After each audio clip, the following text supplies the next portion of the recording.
Yo, welcome to another episode of Tuesdays with Jakey. It is Tuesday, June 1st, 2021, and if you're tuned into the video version of this, available, of course, on YouTube, then you are seeing that I am outside, and if you guessed that I was back in McComb, Idaho, you would be correct. Back from where, you might say? Well, I've been on a crazy adventure since last week when I dropped the last episode.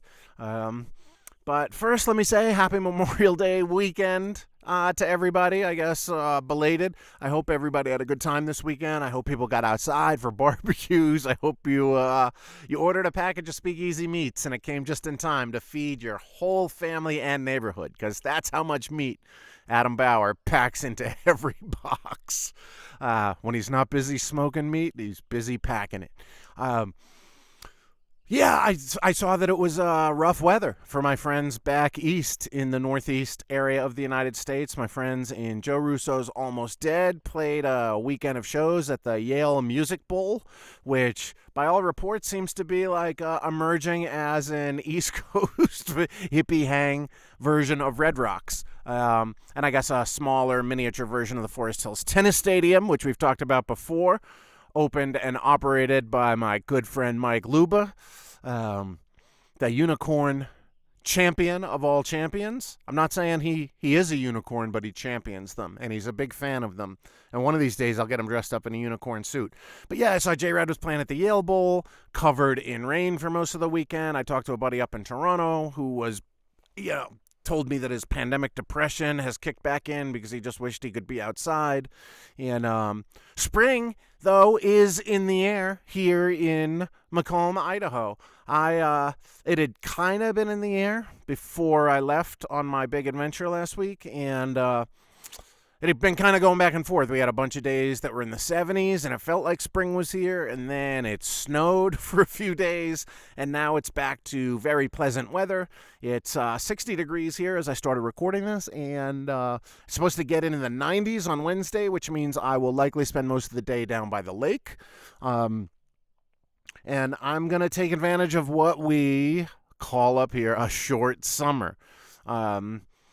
We'll see how long it goes this year, right? But the issue is that obviously it gets cold quicker than in other parts of the country, partly due to our elevation, partly due to our latitude up on the 45th parallel.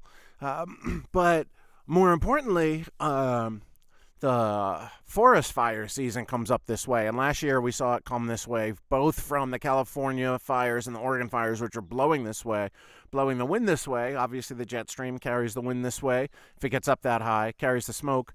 We saw it get as far as Washington, D.C. last year on the news, and I'm not talking about January 6th. There was actually smoke. You could see it visible on the horizon of Washington, D.C. from all the forest fires. And it would be interesting to see what happens this year. Interesting, I guess, is one word for it. Scary is another, because of it's been one of the driest seasons on record out there in California. So situations are prime for a crazy forest fire season.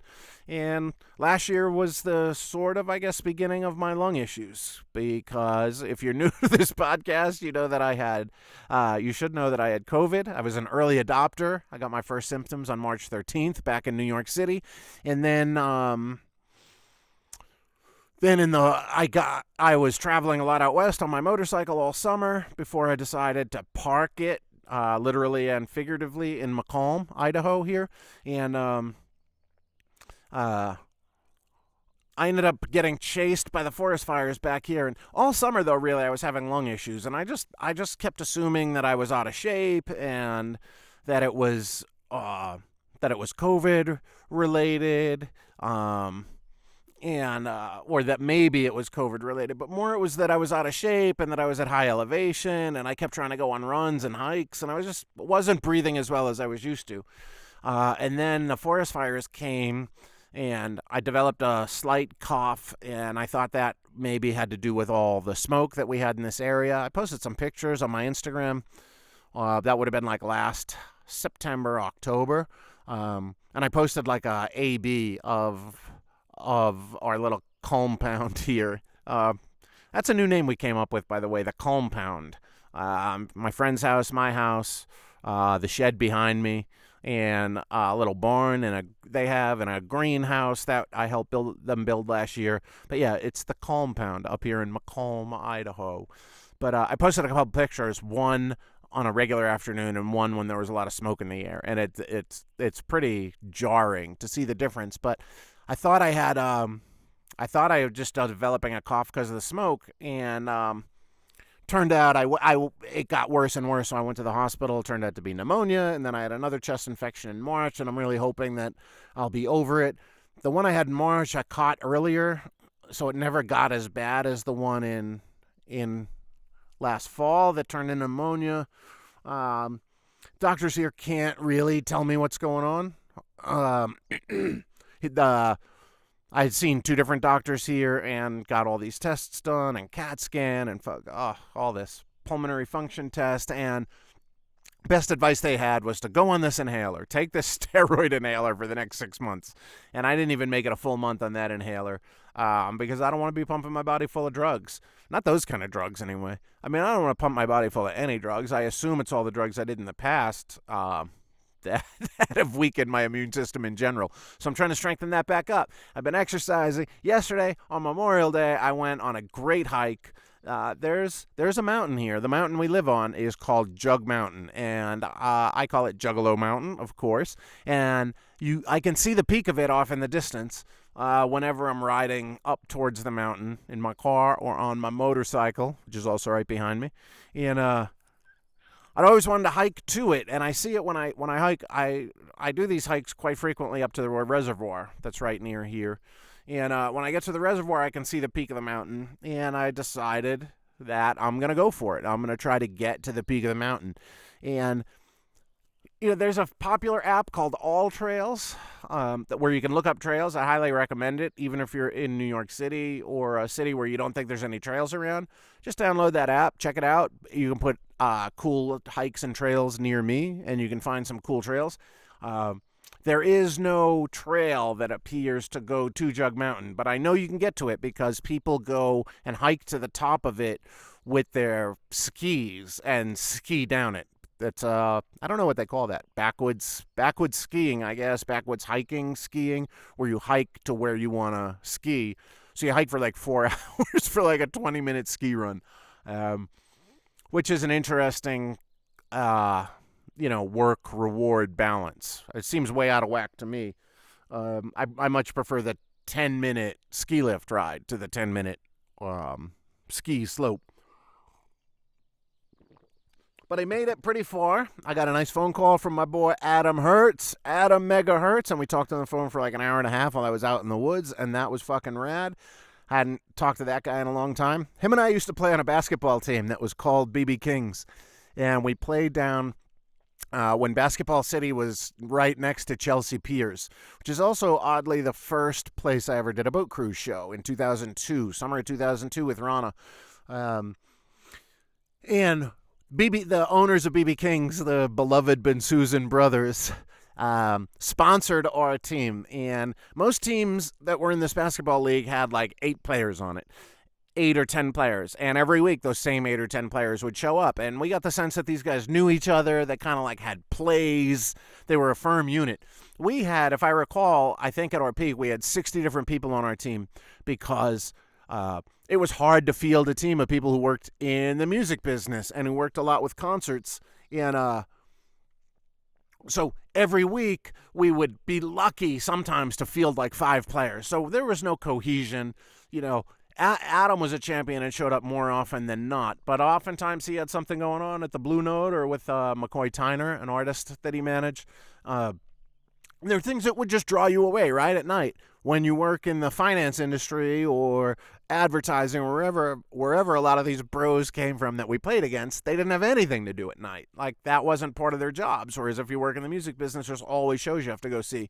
So we got spanked. I honestly, in the 3 or 4 seasons we played up there, I don't remember winning a game. I remember getting thrown out of a game once at a gym on the Upper West Side for arguing with the referees. And then I cursed them out, like threw the ball across the gym and stormed off the court after they threw me out. That was fun. And what is it about sports that can bring out a temper in people? Even like shitty club league sports. But it's like, dude, when you're getting beaten 52-8 or whatever the fucking case was, like, you don't need to call close fouls. You know what I mean? Especially if you're some, C-level gym league referee. But anyway, I talked to Adam, and I was walking up towards this peak, and I kind of knew I wouldn't make it. I've been told that it's a 4-hour hike in the best of times. So it probably takes those ski guys longer, but probably not, because they're probably much more used to it. Yeah, so I don't know what the deal is, but I made it about an hour and 45 minutes before I finally came around a corner and saw how far the peak was, and I was like, that's a valiant first effort. I'm going to make multiple attempts at it, and I'm going to get up there. I came home and looked at maps. I have a hiking map. I looked at all trails, and there is no sort of map to this peak, which makes me more excited to do it, because I guess I'm just going to have to find it. And, like, how hard could that be? What's the worst that could happen? Yesterday I was walking over a bunch of sticks, though, because I guess a lot of trees fall down over the winter, and at one point there was a huge tree that had fallen across one of the trails that someone had come and sawed through. But it was probably, I don't know, 2.5 feet in diameter. It was massive, and someone had sawed a hole through it. Because for some of the ways there, I'm on mountain bike trails, or trails that people use for mountain biking. And I know that there's a whole crew of guys up here, because one of them's my neighbor, who they put their chainsaw in their backpack, and then they take their little motor dirt bikes up through all these trails, so that they can cut out sections of fallen trees. But so when a lot of trees fall during the winter and branches fall, there's just tons of wood, scrap sort of branches on the ground, and I imagine that's where rattlesnakes hide. So I'll be curious to see if I see one. I know they exist up here. I don't want to get bit by one, but if I did, that'd be, I'm sure, a pretty interesting story if I lived. I don't want to get that, like, what do they call that, necrophagy or whatever, when the snake venom eats away at all your tissue. That would be a real bummer. And I don't think, you can't really, like, carry rattlesnake anti-venom. But I did find out that the local hospital here, they stock it. But the doctor told me when I was in there for my lungs, I asked him about it. I was like, how often do you treat bear attacks? And he's like, never. How often do you treat really bad cases of poison ivy? Not often, bro. It's just poison ivy. Don't worry about it. How often do you treat rattlesnake bites? Not quite once a year. Most years we'll get one, but not always. So I'm like, okay, I'll probably be fine. But that's how I spent my Memorial Day weekend. And I took some great photographs that I'm happy with. And so yeah, this trip I was on. So I took off last week to Los Angeles, California, to see a few friends, but the impetus of the trip really was it was two-pronged, or so I thought. It was my friend Toby Morse, who's one of my best friends in the whole world.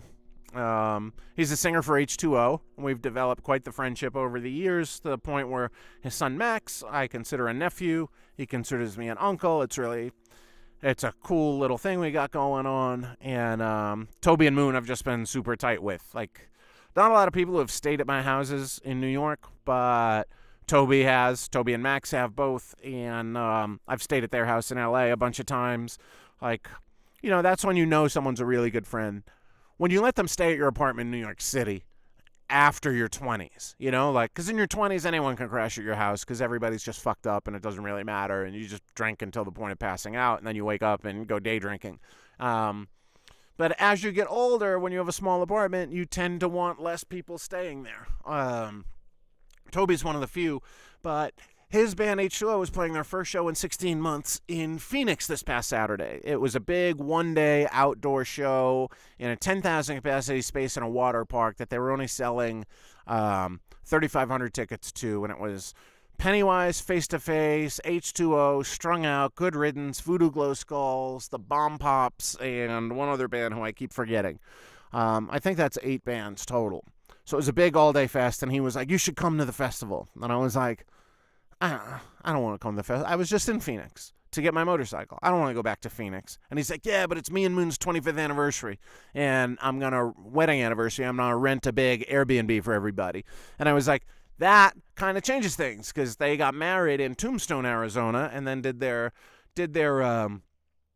honeymoon at the Shady Dell campground in Bisbee, Arizona. Shady Dell is I think that's the name of it. It's a campground, not even campground, really, I guess a bed and breakfast. I don't know what you'd call it, but it's most of the places you stay there are Airstream trailers, and I think they also have an old ship and even like an old, like a hull of an airplane that you can stay in that have been kitted out into like these cool funky motel spots. So Toby was like, yeah, you should come for that, and I want to renew our vows, but I want to surprise Moon. I want to do it in a special way. And he was like, how can we make it special? And then he was like, wait a minute, you're a minister, right?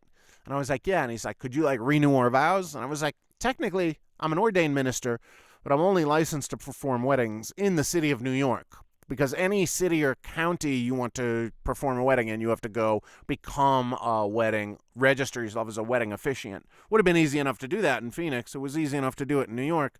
You get registered as a minister by the Universal Life Church, and they basically send you a packet of the paperwork you need to hand to the people in the county courthouse. And you can order the packet of paperwork for basically any county. And when I did it in New York, I remember I just went down there and I handed her the packet, and I was like, you know what I'm up to here, and she just like kind of sighed. It was like, yeah, like we do this all the time. And that was actually an interesting situation when I first became an officiant, because what they did was they I went down to the courthouse, the county courthouse, which is down by all the courthouses, down in just south of Tribeca, where the old Santos Party House used to be. It was just a couple of blocks from there. And you hand her the big packet, and she asked you to sign something, and then they pulled out this massive book that must have been 2 feet tall by 18 inches wide, leather bound, and heavy. It was like, the woman came out from behind the counter carrying it with both arms and struggling a bit. And then she put it down on this table and flipped it open. And it's a record of all the wedding officiants going back God knows how long. From the looks of this book, I mean, it felt like it went back 100 years. Maybe it did go back that far. I didn't scroll back to page 1. But they give you your official wedding officiant number, and they write your name in there, and then you sign your name. And so, God knows what other famed New Yorkers I'm in that book with.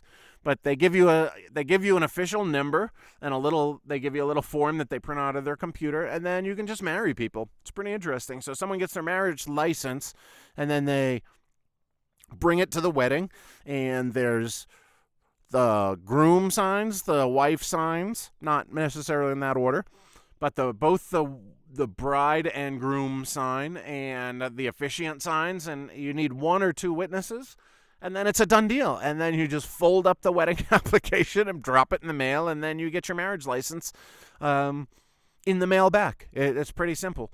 I was shocked at how simple it is, and I've done probably a dozen weddings over the years, mostly for friends, but I started advertising it on the Rocks Off website, and I got a handful of strangers and some acquaintances, I guess you call them, people I know but didn't know super well. I've done a few of them on boats, but I've done them all over. I've done them on rooftops. I did one for Sidney the Kidney, who you might see on our flyers sometimes as Sid the Kid. We did his wedding at the... you see him on our flyers for punk and hardcore shows as the DJ Sid the Kid.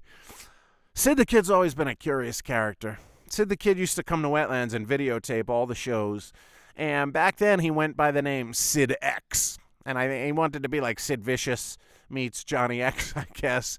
And I used to let him in free all the time because he was videotaping the shows. And then years later, someone was putting together a documentary of a veil, and the director reached out to me and was like, hey, I heard you might have some footage of a veil performing live at Wetlands. So I hit up Sidney the Kidney, and he was like, oh, boss, it'd take me forever to find that footage. Like, none of my tapes are labeled. And I was like, oh, God. Like, you must have over 100 shows on VHS that you filmed yourself and they're not labeled. Well, what the fuck good does that do anybody?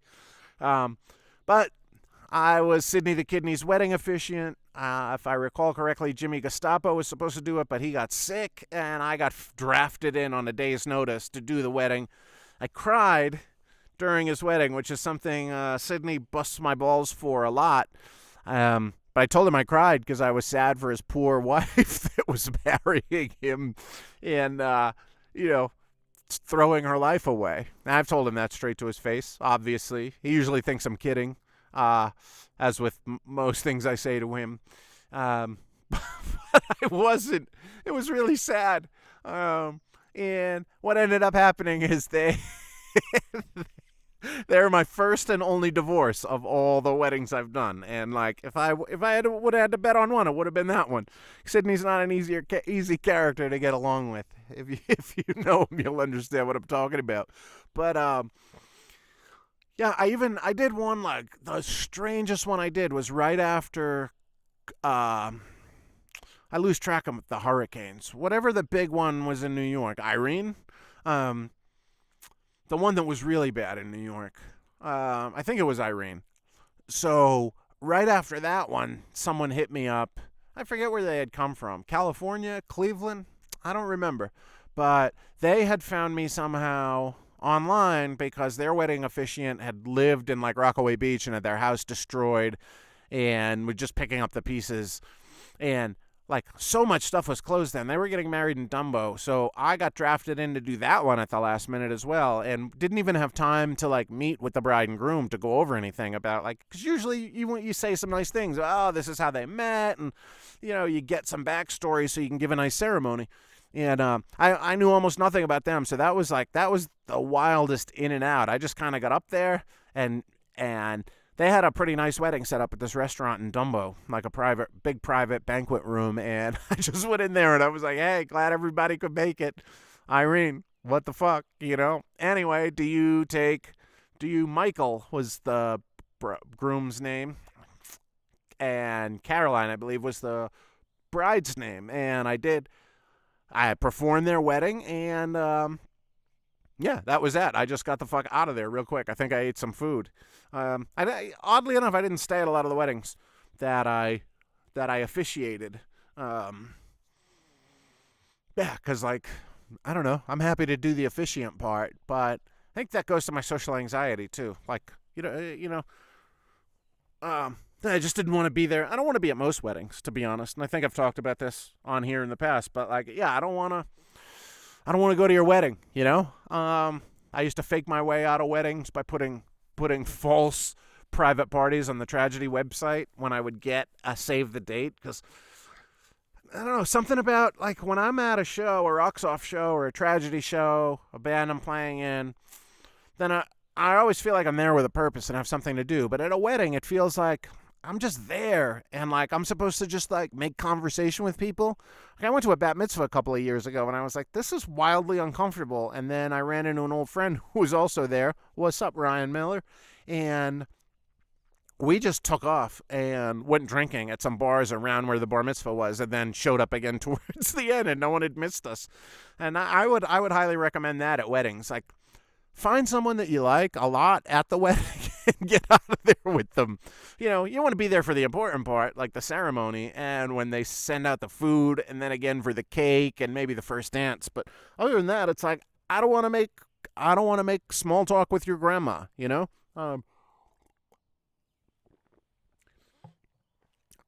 But when Toby called me, I was like, well, this is the first time I've been asked to do renewal of vows. Except there was one time when Tragedy was playing at Mass MoCA, which is Museum of Contemporary Art that is out in Western Massachusetts. And a couple showed up there, and I think it might have been their wedding day. They had gotten married earlier in the day. Is that right? It was Brad and Heather Himelski. I don't know if I'm saying that right. I don't know if they listen to this podcast either, so I guess it doesn't matter. And also, if you have ski at the end of your name, you can't get mad at somebody for pronouncing it wrong. I never have. So Brad and Heather came up on stage, and I renewed their vows. I think the day they got married, so probably the quickest vow renewal ever. But This one, I was like, okay, well, I'm definitely going to go. And then I was like, all right, well, if I'm going to go to this whole thing, I'm going to want to go down to LA early and spend some time, maybe seeing some old friends. So, as you know, if you listen to this podcast, Macomb is 2.5 hours on a good day from Boise. And it's 2.5 hours down a winding canyon road. That's just a 2-lane road for most of it. Every now and then they have a passing lane in the canyons, so slow vehicles can turn out to the right and you can pass them. But it's just a long-ass trip, and really it's about 3 hours to the airport because it's 2.5 to the north edge of Boise, and then like another half hour to the airport, especially in traffic. So it's basically a 3-hour trip to the airport, maybe 250 if you hit it right. And when I say hit it right, it's pretty funny because I can drive all the way from here to Boise and not hit a single traffic light. Like, there's a flashing yellow in Horseshoe Bend, and then the first red light isn't till you actually get to Boise, the actual first stoplight, which is pretty intense. And if I were to leave my house and go north, like into the town of Macomb, there's 2 traffic lights in Macomb, which is like, whoo boy. But I think there's a flashing yellow in Cascade too. But I meant to make a note of that on the drive back the other day, and I just kind of spaced out and forgot because I was listening to Brazilian Jiu-Jitsu legend and former philosophy professor John Danaher doing a 3-hour podcast about the history of Brazilian Jiu-Jitsu. So,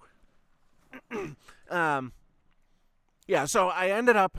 I had a 10 a.m. flight out of Boise to LA on Tuesday, so I drove down a day early to avoid having to leave at like 5:30 a.m., which obviously I could have, that wouldn't be a huge problem. But I hit up my friend Kevin Mazzarelli, who I guess is like, that's a guy I knew in New York City. He used to do sound at the Mercury Lounge, and we would hang out a lot, before the show, during the show. I'd step up into the sound booth and watch with him. And we'd have a drink or whatever after the show, but never hung out with him outside of that. And I went down to Boise to hang out with him in like March, and we went on a crazy hike. And it was one of those things where I'm like, well, I know this guy, but I don't really know this guy. And are we going to get along? And turned out we got along fucking fabulously and spent like 5 hours together that afternoon, and then been texting to hang out again ever since. So I hit him up and I was like, yo, K-Maz, I got a hangout date for you. And also, can I leave my car at your house so I don't have to pay airport parking? And he was a fucking champ, and not only let me keep my car there, but drove me to the airport in the morning and then picked me up again the other day, which I wasn't expecting, but was fucking mad cool. Because it's nice to get picked up at the airport, and it's something you almost never have done for you when you live in New York City, right? Because first of all, no one has a car, and if they do, they're not coming to the airport to pick you up. What a fucking pain in the ass that's gonna be every time. So yeah, it felt like small towny and cool, but I got down to his house, we hung out, then his wife and daughter came home. He had to go to a meeting, and I hung out with them. They were fucking mad cool. His wife Rita, shout out, and his daughter Charlie, which, you always wonder what Charlie's short for. In this case, I believe it's Charlotte. And then they have a dog, Penny. I don't know what dogs are, but this one was like a Labrador Golden Retriever type, and we just had so much fun hanging out. And went out for dinner. And, we just had a fucking blast in Boise and hung out all night. And then in the morning, true to form, in the night, I read Charlie a book, a little go-to-bed book, which was nice. And then, in the morning, I got up before Charlie went to school. We chilled a little more, got a ride to the airport. Then I went down to Los Angeles, which, other than going to Phoenix to drop my bike off and pick it up, I hadn't been to a city since I left New York. Other than Boise, which, I don't know, Boise, Phoenix, I don't really, those are cities, but they're more like big suburbs, especially depending on where you go in Phoenix. I just went I didn't go far other than my friend Tyler's house. We never really went into like downtown Phoenix, which I hear it exists, but I've never even experienced quote unquote downtown Phoenix, I don't think. But so going to LA was kind of a big deal because it's like, oh fuck, this is LA, and I've been hearing a lot about how it's just been completely taken over by homeless people, which it already had been pre-pandemic. So I wasn't sure what to expect with that, and just I knew I was going to see a lot of people, and I kind of made some plans because I didn't want to be all up in Toby's grill the whole time I was down there, and also I wanted to see people. You know, I hadn't seen people in a long time, but I was also pretty selective of the people I was going to see. And I didn't want to take an Uber anywhere, and not so much because of COVID, but just because, like, I don't know, I'm not like wasn't into the vibe of getting into a stranger's car and having to socialize in the least bit, which I know they put in the Uber app. I didn't see it the one time I did have to use it. I didn't see it as an option, but I didn't look hard. Apparently, there's an option where you can just say like, I don't want to talk. I want a quiet ride, and I didn't notice that, but I ended up working out pretty good. Where I landed at the airport. My friend Silky Sammy picked me up. He had driven down from Ventura. He picked me up at the airport, and then we went to Hermosa Beach for lunch and just shared a plate of nachos and a salad at this beachfront cafe called Jimmy's, and it was overpriced, but fine. And then we went for a walk on the beach, and I just took my clothes off, stripped down to my underwear, and went swimming, which was fucking nice to be back in the ocean. At first, we were just going to put our feet in, and then I was like, nah, fuck it. You know, it was like 80 degrees, so it was certainly warm enough. The water was quite cold, but I ended up drying off in the sun. That was fucking beautiful, and it was so nice to hang with Sammy. I've been talking to him so much during this pandemic. To see him in person again was great. Then he drove me to Toby's house and dropped me off there. And then we just hung out all day and had a blast. And then Max came home from surfing at night. Moon came home from work. And we're just like, we watched this terrible movie called, went out to Taco Vega for vegan tacos on Fairfax, which is just incredibly hip. And I got to say, one of the things I don't really miss about LA is the hipness of it all. And especially over there in Fairfax, because you're right across from the Supreme store and the Nike Flight store and the Rip and Dip store, and it's just like that's the real hip shop central, right by Fairfax and Melrose. But we watched this movie called White Girl, and it was about this NYU student who like buys some weed from them drug dealers in her neighborhood in Bushwick, and then ends up like falling in love with a coke dealer, and then gets hooked on coke herself, and then he goes to jail, and then she ends up getting raped by Mr. Big, aka Chris Noth from Sex and the City, who's the defense lawyer. It was like so gross and like fucked up. A lot of it was hard to watch, so I wouldn't recommend it. Even while we were watching it, we're like, this is fucking dark, man. This is ill. And then the next day, woke up mad early. Me and Max went to get coffee at Blue Bottle on Beverly Boulevard, which, again, fucking painfully hip. They got Blue Bottles in New York, too, so I was well aware of them. But I was like, why aren't we just going to the cool coffee shop around the corner from your house? But no, Max really wanted to go to Blue Bottle, and I get it. You know, he's 18. He wants to do all those hip things. So we went there, and then another bud picked me up from there, Jono. And Jono was the guy who we share a birthday. And when I first bought my motorcycle, this one, he was like, you should just leave your motorcycle at my house, and you should stay at my house all winter. What else are you doing? You got to go to New York to book boats? You know, boats going on. We just stay at my house. So I ended up staying at his house for quite some time. It was like his Cato Kalin, and it was great. He's got a fucking sweet house in the Hollywood Hills and 2 kids. Henry and Alistair, who I fucking love. So we had a great breakfast together. And then I ended up walking for quite some way after breakfast. He sort of dropped me off on the way to where he was going, and then I walked all around. I walked all through I went to the Grove, which was interesting. That's a place I used to like to go to a lot. And then I walked all through, you know, kind of like Hollywood, and went to an auto parts store to buy something for Max's car so I could fix it. And just like I walked a lot in LA that day, because otherwise I would have had to Uber, and I ended up walking like 5 miles. It's not much, but nobody walks in LA, as X famously sang in their song. And it's just true, man. You walk around in LA and Vegas too, but you walk around and the people you pass that are walking around, like anytime you're not right in front of a shopping center, there's no one walking. And the people who are walking are fucking crazy. And I was actually listening to Bill Burr's podcast last night, and he mentioned about how crazy people can recognize other crazy people from the look in their eye. And even if they're dressed well, he's like, psychos can recognize psychos. And I think I've never had a problem. It sort of dawned on me that I've never had a problem in dicey situations, because I think crazy people have been able to recognize in my eyes that I'm also crazy. So for the most part, they leave me alone. And while he was talking about that, I was like, yep, that definitely happened this week in LA. So I walked around a lot, and then later that day, me and Toby went to Runyon. We went and dropped his boy Derek off at his house up in Whitley Heights, which is cool. We ended up driving down Hollywood Boulevard to do that. And they were like, yo, this is where it gets really crazy, like on Hollywood Boulevard. And I was like, it's not that crazy, though, after we drove through it. And I was like, it's the same as New York was during the beginning of the pandemic, or at least my neighborhood, which was right off the Bowery, which was, there was still the same amount of crazies, but they had no camouflage because there were no tourists around. There were nobody going in and out of the shops. So it felt a little more grim, but it didn't seem actually any more grim because I was like, well, there's just always that many insane people around, especially the further east you move on Hollywood Boulevard. So after that, we went to Runyon Canyon, me and Toby, and we did a fucking great Runyon hike together.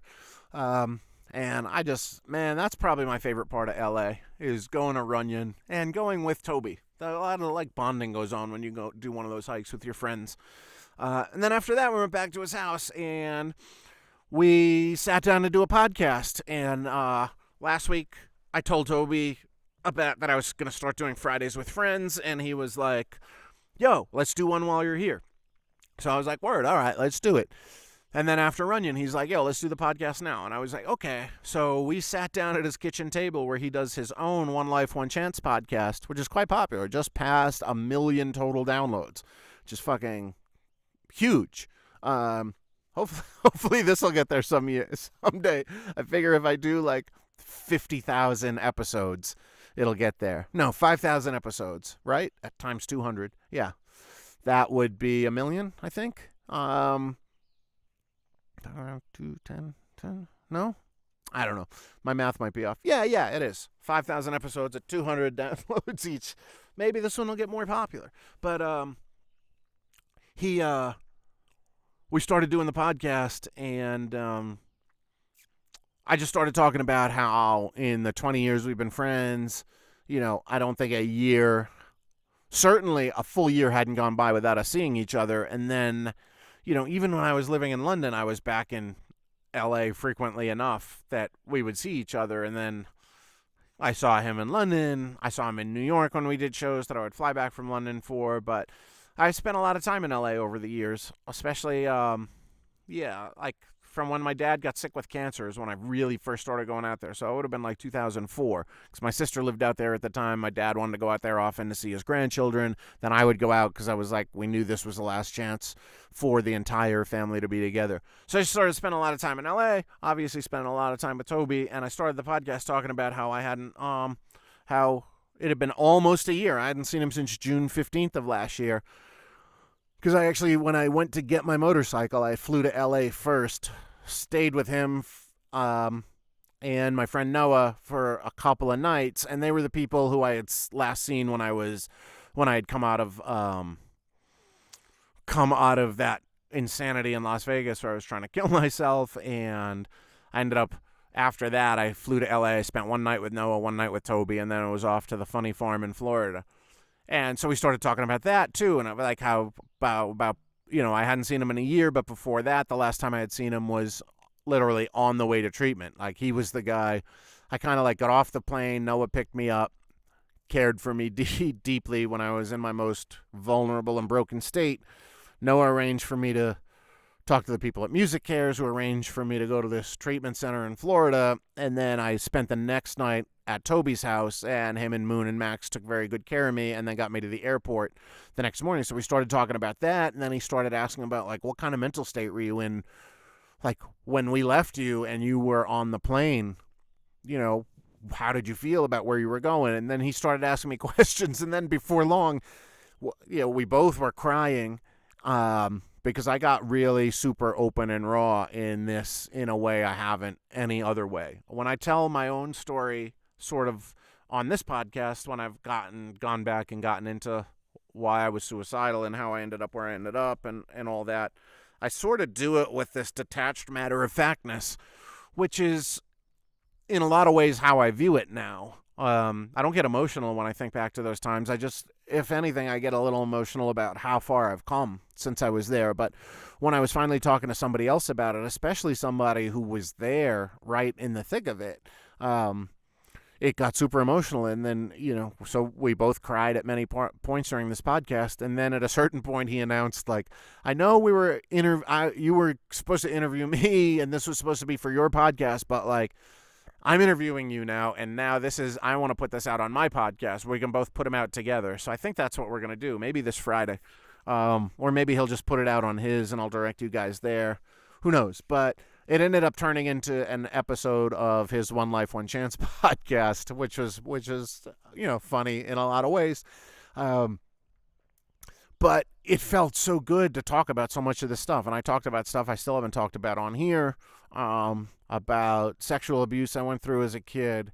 And, it goes deep and it goes hard. And we ended up, I don't want to give, no spoilers really, but we finished recording, and then we went way longer than we thought we would. We went over 2 hours, and we had been supposed to have been meeting up with Rusty and Todd Friend from H2O, and when we finally finished the podcast, we both looked at our phones, and everyone's like, where are you guys? So we rushed back to Taco Vega, back to the super hip spot, where, of course, we ran into some super hipsters.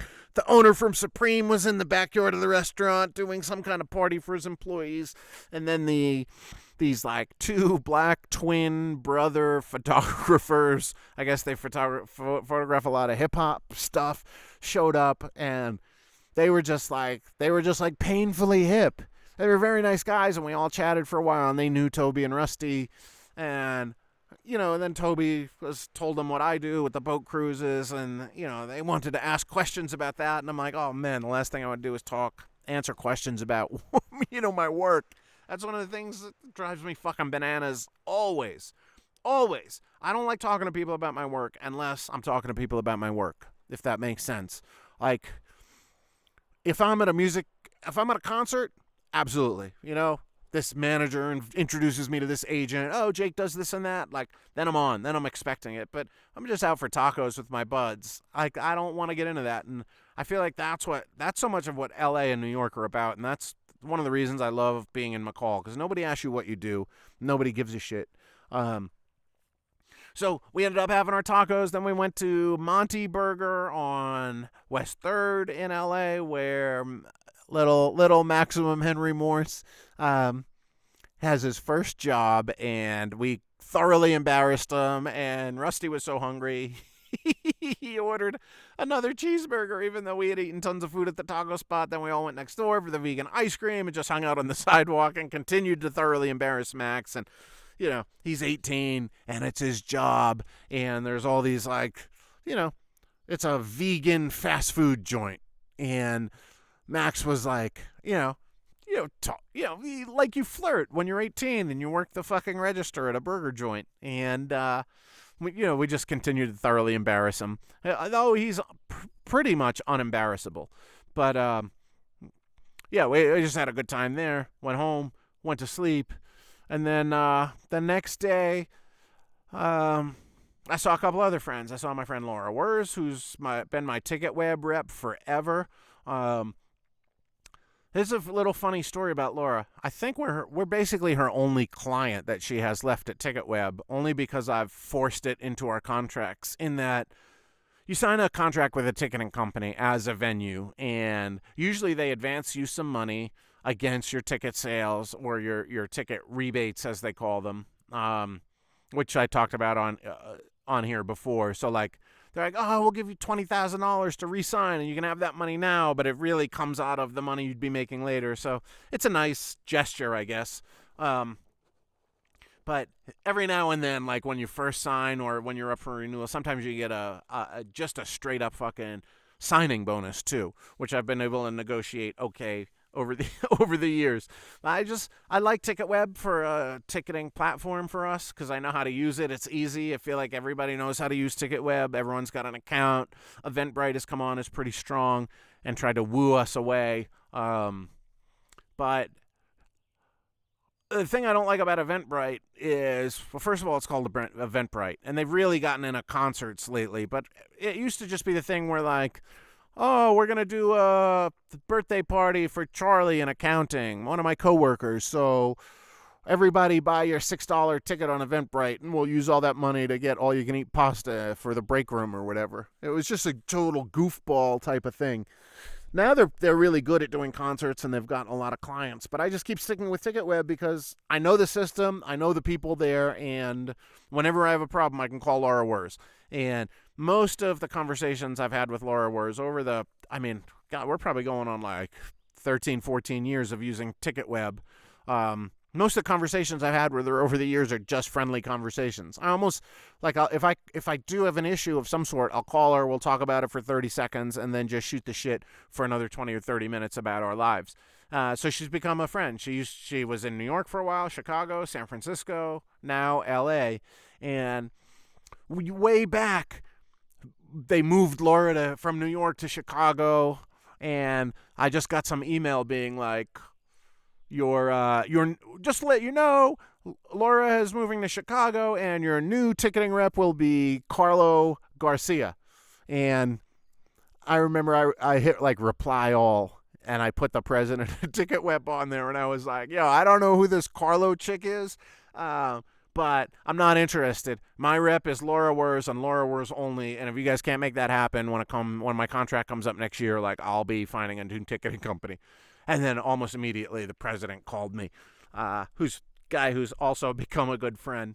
And he was like, dude, what the fuck? First of all, Carlo is a dude, not a chick. You can't send emails like that. And I was like, I knew Carlo was a dude. I just, wanted to fuck with him and them. And, and he's like, you can't just decide who your rep's going to be. Like, the way we set our reps is we want our rep to be in the same city as the venue. And I was like, well, I don't give a fuck. I know Laura. Laura knows me. She knows the way our business works. I don't care if she's in Chicago. She doesn't come to the venue. I don't need help. We never do in-person meetings, so who the fuck cares? Like, Laura is going to be our rep. And then when our contract came up, I made it get put into the contract that no matter what happens with Laura, she's going to be our rep. No words, no rocks off for TicketWeb. You know what I'm saying? And that's continued on. And I guess recently, she's kept like moving up the chain, and recently she became like the senior product developer, president, whatever, and meaning that I don't know what that means. Like the product team, I guess it's like products they offer in tickets. I don't know what that. I still don't know what that means. I think it has to do with like, you know what? I honestly don't know. Like different kinds of tickets, VIP. Who cares? And I haven't asked her enough questions because we don't talk about work. But she is still our rep, and I laugh about it. We both laugh about it every time we hang out. That, she still reps. She's still the client service rep, I believe it's called, for Rocksoft. And oftentimes she doesn't even know the answer to my question because she doesn't do this job anymore. So she's like, let me check with somebody. So really, I should have a rep who is deeper into it. Shout out to Jeannie Tam, New York Client Services rep, who's actually helped us out a lot when Laura is not available. So I guess we do have two, kind of. But, Laura told me something terrible about Jeannie, by the way. Jeannie lives in Chinatown, and I hope I'm not revealing any secrets, but I just asked Laura how Jeannie's been doing, about how the offices still aren't open, either their New York or LA office, and she said that Jeannie's grandmother lives in the building next door in Chinatown, and that Jeannie has to like literally walk her places because of all the anti-Asian hate crimes that have been happening in New York to like protect her grandmother. And I thought a lot about that since she told me that. I thought about it in the moment, but just since, and I'm like, if you're Asian American grandmother, you've lived long enough to see racism sort of like come and go and come back again. And I think go is a strong word because I don't think it's ever gone anywhere. But you've seen it at its highest tides probably and at its lowest tides as well. And to see it come back now in 2021 to the point where like people are randomly attacking Asians on the street for complete nonsense. I don't know. That's just heartbreaking to me. And it was heartbreaking to hear that both her and her grandmother were going through that, and obviously everybody, But like with any kind of bullshit, it hits home when it happens to somebody you know. So that was a bum out. But a lot of times, Laura was picking me up for lunch, and a lot of times I try to pick like really fancy places because I know they'll be paying for it. Thank you, Michael Rapino, for paying for all my lunches. But this time I was like, I don't know if you have somewhere in mind, but I really just want to go to Mel's Drive-In Diner on Sunset. And Mel's is this kooky place in LA. I think they have another one over by like Hollywood and Highland that's not nearly as cool, but this is the original. It's some like Art Deco diner that looks like it was built to be a film set, and you could fit a whole film crew in there, and I'm sure a lot of movies have been filmed inside of there. But that's painfully hip in a way that no hipsters go there. Like it's just an icon of old LA. And if they haven't filmed movies in it, it's been something they drive by, like an establishing shot or whatever, or B-roll that people are driving by on Sunset Boulevard. And like, it's just got the huge neon sign outside. And yeah, it's this wacky looking Art Deco building that they somehow turned into a diner. And I don't know if it was purpose built. I'm actually going to look into that. But I would oftentimes go there when I was staying at Jono's up in the Hollywood Hills. I would go there just by myself. They make a fucking fantastic club sandwich. And like if you went there in off times, they wouldn't give you any shit. So you could sit there for like 2 hours or whatever. And sometimes I just wanted to go there and open up my laptop and do a bunch of emails after I finished my club sandwich. So I was like, that's where I wanted to go. Like, I didn't miss that much about LA, but I really want to go to Mel's. And then Laura drove me. She lives in sort of the Pasadena area, Monrovia, I believe they call it, where they film a lot of those like classic Americana downtown movie scenes because it's a very pretty downtown. They have like the old school downtown looking place. But then she drove me out to Pasadena to my friend Ammon's house, Ammon Tobin, pioneering electronic musician. So she drove me out to his house. He's been a bud for a long ass time. We got him to do a boat show in like 2005, I believe it was. Just sent him an offer. Like I send a lot of them being like, there's no way he'll take this offer, but how cool would it be to have him on a boat? And he came and did the show, and afterwards he was throwing up. And, he told me after the show, he's like, that was a great party, mate. Oh, it was a fucking sick party, mate. But, I can't believe I forgot that I get boat sickness. I never been good on boats, but, I didn't think that beforehand. So he was throwing up in a trash can on the pier as, like, the car service was coming to get him. And I remember as soon as he left, I looked at Backyard Bill, and I was like, well, I guess it was good to have Ammon Tobin on the boat once, right? Like, he'll never be back. And then the following summer, I sent an offer again, and the agent wrote back just a few days later and was like, yo, Ammon would love to do this again. And I was like, what? Why would he say yes to doing this again when he gets seasick? So the next year, when it came time to do the show, I actually offered to go pick him up at the airport, and talking about never picking people up at the airport. But I was like, it's cheaper for me to get a zip car than it is to hire him a car service. So I just took a zip car out there, and he had brought his girlfriend, soon-to-be wife, and mother of his child, Julie. He had brought her, and I picked him up at the airport, and like one of the first things I said, we got him comfortable. We're driving down the BQE or whatever, and I was like driving him to his hotel, and I was like, hey, I got to ask you something. Do you remember last year, like, what happened at the end of the cruise? And he was like, no. And I was like, do you remember you were throwing up because you were seasick? And he was like, oh, yeah, I remember. And I was like, why on earth did you agree to come do this again if you get seasick? And he was like, oh, you throw the wickedest fucking party, mate. Like, it was so much fun. I want to do it again. I was like, wow. Talk about, like, that's an endorsement, right, from an artist. And then not long after that, I think later that summer or in the winter or something, Ween was playing the Metropolis up in Montreal. And I was like, hey, I want to come up. Do you want to come see Ween? And he was like, oh, yeah, that'd be great. I'd love to come to the concert. I don't know anything about them. And I was like, okay. And then he was like, where are you staying? And I was like, I don't know. I didn't pick a hotel yet. Like, where's a good place near your house? You know, maybe that would be a good spot to stay.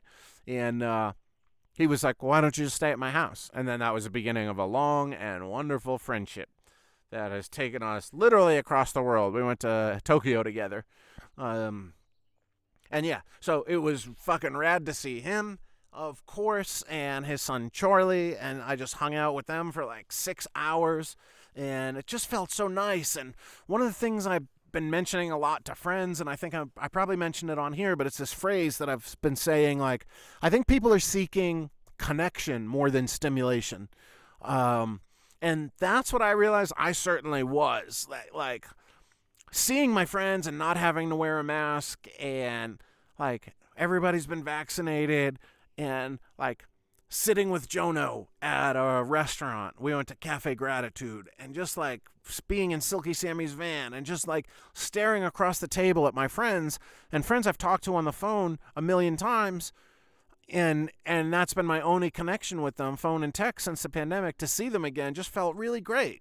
Like, and like, you know, just seeing everybody, seeing Laura, seeing Emma, seeing Toby and Moon and Max and Rusty and Todd.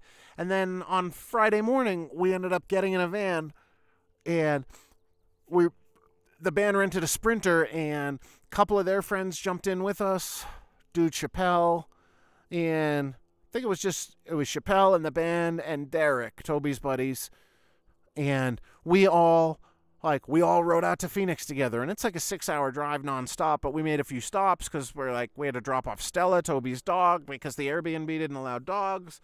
And we just we're like, it was such a fun time riding out there in the van.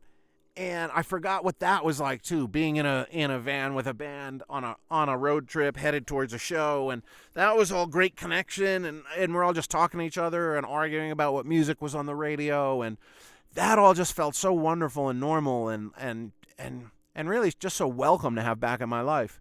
And the show was the next day, and like we had to get to Phoenix.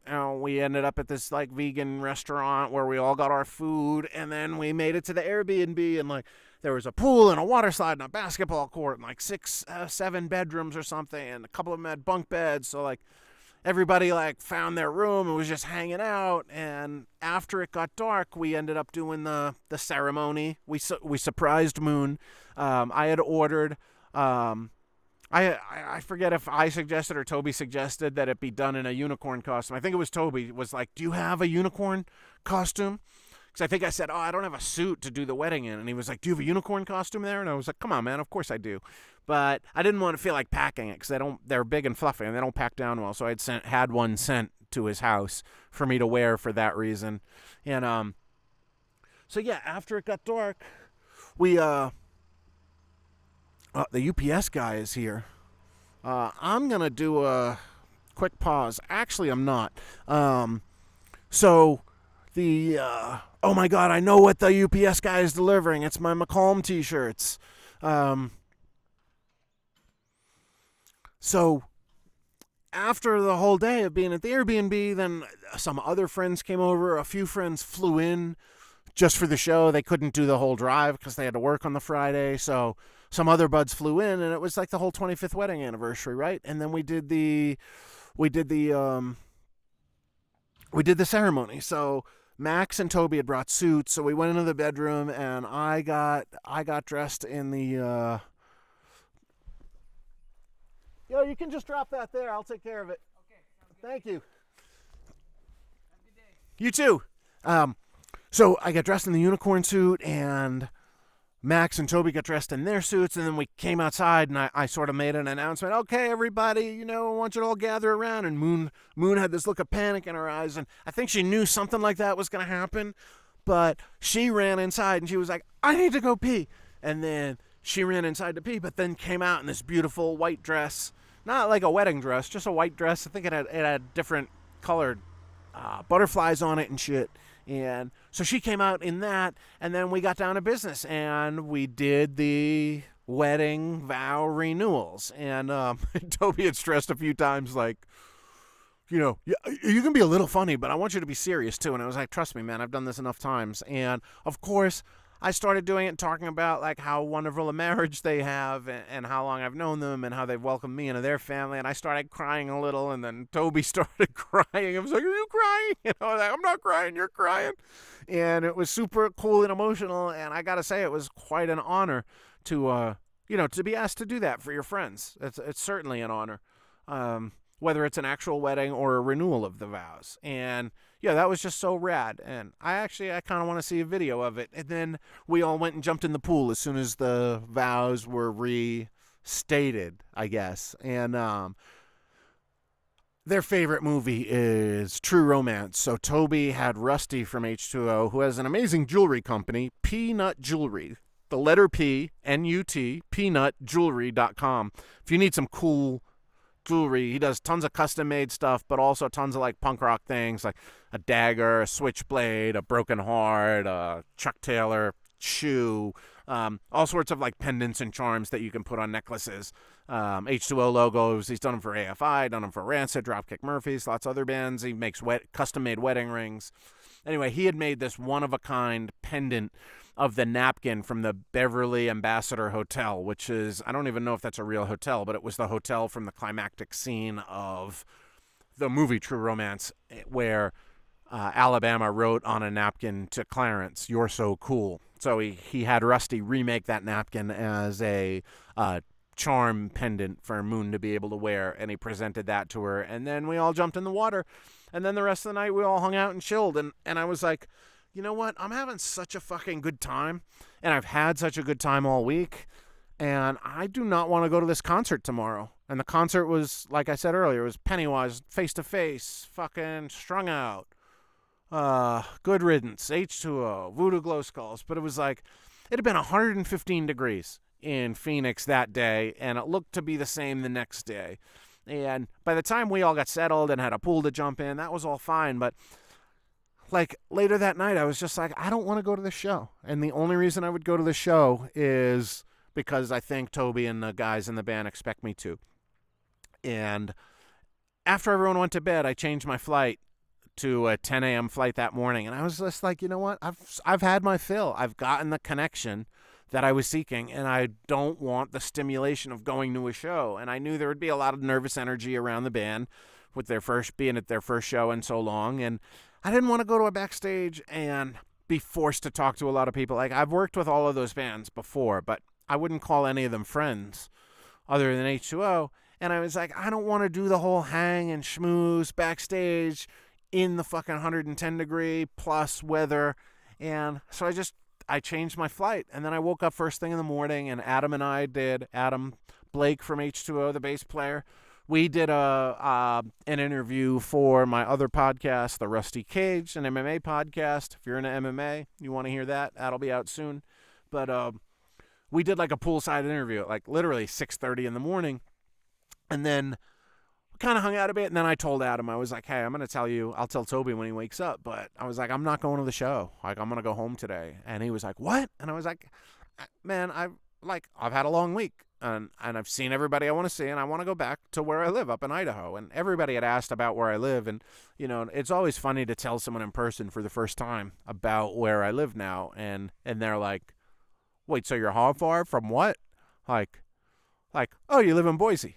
No, I live 3 hours north of Boise on a 2-lane highway that winds through a canyon where you don't have cell service for most of it. And they're like, wait, what? So how far is it like to a Walmart or a Target or Whole Foods? It's like all the way back to Boise, And I just said to Adam, like, I want to get back. And he was like, you know what? Yeah, good for you, man. You don't need to be at this show. And then everyone else, just as Adam and I finished the interview, everyone was like, hey, we're all going to go to this coffee spot. Everyone's going to jump in the van and go to a coffee spot. So everyone in the house who was awake went there. And I was like, oh, I'm just going to like finish packing my bags and get ready to go. And like, hopefully they'll all be back from the coffee spot and I'll get to say bye to them. So I didn't say bye to them at that moment because I didn't want to try to explain to everybody, right then all at once when they were all gathered in the living room to go to the coffee spot that I was taking off. And then the only two who ended up being awake by the time my Uber came to take me to the airport was just Max and Chappelle. And like Max saw me ordering an Uber and he was like, where are you going? And I was like, I'm going home. And he was like, what? You're not coming to the show? And I was like, no, I'm not coming to the show. That's like literally the last place I want to be on a day like this. I just want to go home. I want to go back to my mountain hideout. Like, I've had a great time. And he's like, well, what the fuck are you talking about? You have to come to the show. And Chappelle was like, yo, we need you there. And I'm like, I get it, but like, I don't want to go. Like, that's the whole part of this trip that from the get-go I've been the least interested in. And like, I'm going to see H2O play. We have shows coming up with them at Le Poisson Rouge, October 9th and 10th. October 9th is sold out. There's still tickets for October 10th. Go to lprnyc.com to get your tickets. I was like, yeah, that's the last thing I want to do. And they were both just the looks on their faces like, wait, you're really leaving? And then Max looked over like by the front door of the house and my bags were packed and right next to the front door. And he's like, wait, you're really just fucking taking off? And I was like, actually, the Uber just pulled up. I gave them both a hug and I was like, see you later. And I was a little stressed that Toby was going to stress, because he had organized the whole trip and he paid for the Airbnb for everyone to be there. And I didn't want him to think I was dissing him, but he wasn't awake and I wasn't going to wake him up. And then, so I sent him a text that said something along the lines of like, hey man, I love you, but this show today I just feel like is more than I want to deal with. So I'm going home. I'm getting an Airbnb to the, an Uber to the airport right now. And, when he finally woke up, I was in the airport past security, and he called me. And I got to say, I got a little nervous because I didn't want to get the guilt trip about not staying for the show. And like only a true great best friend can do, he was like, yo, man, you're really at the airport? And I was like, yeah. And he was like, fucking good for you, man. Good for you. And I was like, really? You're not mad? He's like, fuck no. Like, I don't even want to go do the show myself right now, Like, we had so much fun this week, and we cried, and, like, I know so much more about you now than I did before, and, like, I guess you guys will understand that once you listen to the podcast that I did with him.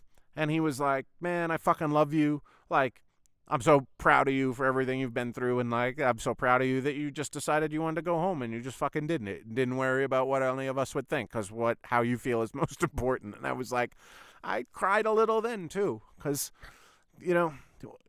when you're faced with a lot of adversity and you come through it, you figure out, it helps you figure out who your real friends are and who cares about you for you. And, that was very meaningful for him to, back my decision like that. And then, he sent me a couple more texts afterwards just reaffirming how much he loved me and how happy he was that I made that decision and did what I felt was right. So yeah, it felt really fucking good to get back on that plane and just go to Boise. And then I texted my boy Kevin and I was like, hey man, I changed my plans. I'm not going to the show. So I'm going to be landing at like 2:00. If you're not going to be around, can you just like leave the key under the floor mat in my car? I didn't know where he would be. It's Memorial Day weekend. And he was like, oh, fuck yeah. Like, send me your flight info. I'll pick you up. I'll be there right when you land. And I was like, no, you don't have to do that. And he was like, of course I am. And he picked me up with his daughter Charlie and Penny. The dog was in the car. And I don't know who was most excited to see me. Well, yeah, I do. It was Penny. But I was so excited to see them. And to get picked up by them was great. And then he invited me to a barbecue at his friend's house. And I was like, yo, with all due respect, like, I just want to go home to McCall. And he was like, I fucking get it. So we went back to his house and chilled there for a little while. I had some potato salad that he had made for the barbecue he was going to. How British is this, by the way? His friend that he was having the barbecue with is a dude, Tom, that he does some work with in the production realm. And he had mentioned him to me. And he's like, yeah, the barbecue's at my friend Tom's house. And I was like, oh, that's cool, And he was like, yeah, but Tom texted me and a few other friends and said, I've just been to Costco and I have way too many buns. So I'm going to have a barbecue at my house. Why don't you all bring the meat? And Kevin was like, isn't that outrageous? And I was like, that's completely fucking outrageous. Like, just fucking go back to Costco, man, and buy some more burgers and hot dogs. Like, they're not that expensive. But to have a barbecue at your house and tell everybody else they have to bring the meat, it felt so British to me to pull a move like that. And those of you who've spent enough time in Britain, you'll know exactly what I'm talking about. So I got a hell of a laugh out of that. And then, yeah, we hung out at his house for a while, and then they headed off to the barbecue, and then I headed back to Macomb, and I got here Saturday night, and it felt so fucking nice to be home. And I'm still trying to process all of it and what that means. And, you know, I'll be going back to New York at some point. Obviously, I'll definitely be there in October for the H2O shows, for the Pie Tasters, and for my boy Dave Blend's wedding. And that's going to be like a 2-week span over the course of 3 weekends. So, like, I don't know, 17 days or something that I'll be there. But I'm already like, man, I have to be in the city for H2O. I have to be in the city for the Pie Tasters. I have to be in the city for the wedding. Other than that, though, I think I'm going to jet up to Noah's house up by Woodstock and just like, I don't know. I don't really miss the city life, and I want to see a lot of different friends, but I also don't want to be just a ping pong ball, ping-ponging between friends the whole time. And I'm not really going to have my own apartment to stay in. I'll be staying with a friend who's got a spare bedroom for me, and that's going to be nice. But, like, yeah, I don't like the busy lifestyle anymore. And I don't know, maybe that'll change. It's, you know, I'm just going to take it all as it comes. I'm not going to not do something, but, you know, it took a couple of days to sort of readjust to being here. Like Saturday night, by the time I got home, I didn't get home till like 8 p.m. And, you know, I watched a little bit of TV and fell asleep. And then Sunday, it was just full on couch day. I was just exhausted and beat. My whole body was sore. I don't know why. But I spent all of Sunday on the couch, and I heated up some chicken tikka masala that I had bought at Costco a few weeks back, and like ate that and ate some salad and ate an edible and just fucking sat on the couch and watched some trash movies. I don't even remember what I watched. And then yesterday I woke up and I like felt back to normal again. But I'm starting to understand like why so many of my friends, when they travel, they come home and they're like, oh, that was exhausting. And I think it goes back to all that traveling I did for all those years I was really running away from home. And when I got home, I was always planning my next trip. And like, I didn't go to LA to run away from anything or like seek adventure. I just went because I wanted connection with my friends, and I got that. And then I came home, and it took a day and a half to sort of reacclimate. And now I'm not looking forward to going away on a trip like that anytime soon. Like, you know, all the motorcycle riding, I think for the most part, the motorcycle riding I'm going to do this summer is going to be mostly around here. Like, I rode 11,000 miles last summer and just was every day I wanted to see a lot, but now I just want to see a little. I want to ride to places that aren't that far away. I want to ride around Idaho and Montana, but I don't want to ride every day. I want to ride to somewhere that's beautiful and then hike away from there and check out some different things. So I don't know how to pause this video, but I'm going to go open that box. So hang on. Jesus.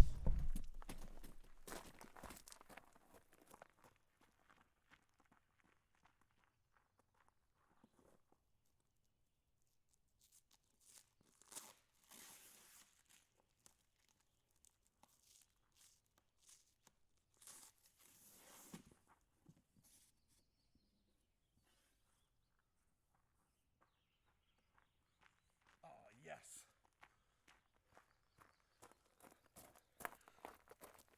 So, the UPS guy just brought this box. Usually they don't come till later in the afternoon. And I'm filming this. It's 9:45 a.m. I'm going to upload it soon. If you're listening to the audio version of this, I just edited that while I went to the box. But you won't be able to see this picture. But I've been waiting for these shirts for quite some time because, like anything, any custom-made orders you're trying to get done during COVID, they take a lot longer than you think. But a new way to support this podcast is to buy one of these brand new t-shirts that just arrived. I think you can see it on the video, but I blocked my face. Yes, it is the Macomb, Idaho t-shirt. And you can buy one of these fresh off the presses at rocksoff.bigcartel.com. That's the Rocks Off store. You can buy one of these beautiful t-shirts. It's printed on Bella canvas, heather gray, and it's a 4-color print, and it says Macomb, Idaho. And then in very small letters, it says, "Where your troubles melt away." And yeah, I've been calling this place Macomb forever, so I wanted to make a Macomb t-shirt, and I'm going to see if I can sell them in town. There's like one shop called 44 North that sells like McCall trinkets, and there's this like fancy-ish hotel called the Shore Lodge, but everything they sell says Shore Lodge on it. So I'll be curious to see if I can sell these. I made 100 of them, but if you want one, wow, there's a 2XL. I think that's the biggest I made them in. But if you want one, you can go to rocksoff.bigcartel.com, and that's a great way to sponsor this podcast. You know what I'm saying? The Macomb, Idaho t-shirt. Oh my God, I can't believe. It's so soft too. It's done in discharge print. If you don't know much about t-shirts, and why should you, and the process of printing them, discharge is a process. You know those t-shirts you get where you can feel the ink on your chest? That's called, that's regular screen printing, and they have water-based ink, which is more popular, but for a long time, most people use plastisol, which is a plastic-based ink that really gave you you could really feel the ink. It felt like it was like 1/8 of an inch thick or something. Water-based ink does a pretty good job, but discharge ink, you can't even feel it, because what discharge printing does is it dyes the actual threads of the fabric rather than print ink onto the shirt. So it's built right into the shirt, so it gives the smoothest print you can get. And when you have a big design like this on your chest, you want to go with discharge print. Costs a little bit more, but it's worth it, because nothing worse than you get a shirt in the mail and then you wear it and it just doesn't, there's something about the print on it that doesn't feel right, and then you don't want to wear it again. But I was like, I'm going top quality with this shit, right? So yeah, so pick up a Macomb, Idaho t-shirt at rocksoff.bigcartel.com. Don't make me regret making these, please. Please buy these shirts. Please buy these shirts. It's the only way I'm going to be able to afford to eat this summer. So yeah, we'll see how it goes. I'm excited to go into town and try to find people to sell them. Like maybe a local coffee shop would sell them. I was thinking of, the library is trying to raise funds for an expansion. So maybe I could even donate some to them as a fundraiser, or maybe they could just pay me the cost on them. Donate. I mean, literally, I can't afford to do that kind of shit right now. But maybe I just give it to them for cost, and then they keep all the profits from the sales. Or, maybe a local coffee shop, the place, who knows? Who knows? I'm excited to have a reason to go into some of these places and say, hey, would you like to sell this beautiful Macomb t-shirt? And they might be like, why do you call it Macomb? What are you, crazy? You spelled the name of the town wrong. It's McCall. But it's like, no, man, it's Macomb. You don't get it, bro. So anyway, I'm very excited. It's pretty cool that these showed up during this podcast. So yeah, visit Speakeasy Meats, speakeasymeats.com. You could check out last Friday. We did an episode where I interviewed Adam Bauer, King Meat Smoker Extraordinaire, about Speakeasy Meats and about smoking meats in general, which is something I didn't know anything about. So he really gave me a lot of good information.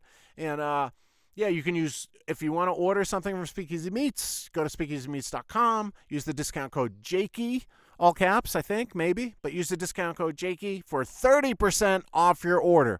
That's amazing.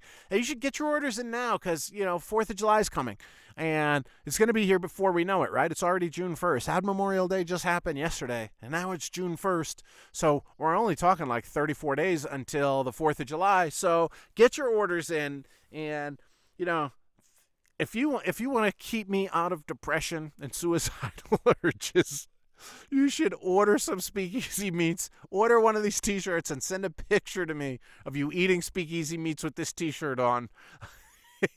It's like those old, if you don't want to see us kill this puppy, buy this item. You don't want to see me get suicidal again. Buy my shit. What a fucking terrible pitch, but it's making me laugh. So, rocksoff.bigcartel.com. We still have some coloring books left. You want to add one of those to your order. I'm going to put those up right now, and I'm going to head into town, and I'm going to upload this podcast because I need good internet, which we don't have up here. So, sorry I'm late today, by the way. I know a lot of you like having this in your inbox on Tuesday mornings, and I thought about recording it yesterday, that I was so beat from the hike, and I was also like, it's a holiday weekend. I can have a holiday, right? This is called Tuesdays with Jakey, not Tuesday mornings with Jakey. So I figure as long as it comes out on Tuesday, then it's all fine, right? But if you were looking forward to having it this morning and it wasn't in your inbox, I have a suggestion for you. Go back, listen to some old episodes. If you go real far back if you look at the feed of this in like Apple Podcasts or Spotify or wherever you get these podcasts, scroll all the way down and then click on See All Episodes, and you can see the previous iteration of this podcast where I interview a ton of people. The interview with Amon Tobin is a very good one since I brought him up in this podcast. That was actually a pretty fantastic interview, and that one still gets a fair amount of downloads because he doesn't give a lot of interviews. So I felt like it was some sort of super exclusive. And actually, obviously, I thought about like doing a podcast with him for the Fridays with Friends, but I also just wanted to just chill, And as funny as it is, sometimes podcasts are like a great way to like just connect with someone and talk with someone, like the one I did with Adam Blake the other day, and even the one I did with Toby. Like, we talked about things we never would have talked about otherwise if it wasn't for the podcast. So podcasts are a cool way to have a conversation with a friend where you're going to talk about things you wouldn't have otherwise talked about. But with that, I was just like, I just want to chill with my bud. Like, not everything's about capturing and creating content and stuff like that. But speaking of capturing content, I've got this awesome shirt. I've captured it and put it on my chest. The Macomb, Idaho shirt, where your troubles melt away. Available at rocksoff.bigcartel.com. Order one, order two. They make great gifts. Great for the summertime. If we sell them well, if people like them, maybe we'll make hoodies in the winter. Anyway, thank you a lot for listening. This went a lot further than I thought it would. And I don't know. I guess, keep your feet on the ground. Keep stretching that hammock between pine trees and keep reaching for the stars. Good night and God bless. We're going to let Johnny Pacalolo take it away with his theme song for this podcast, Tuesdays with Jakey.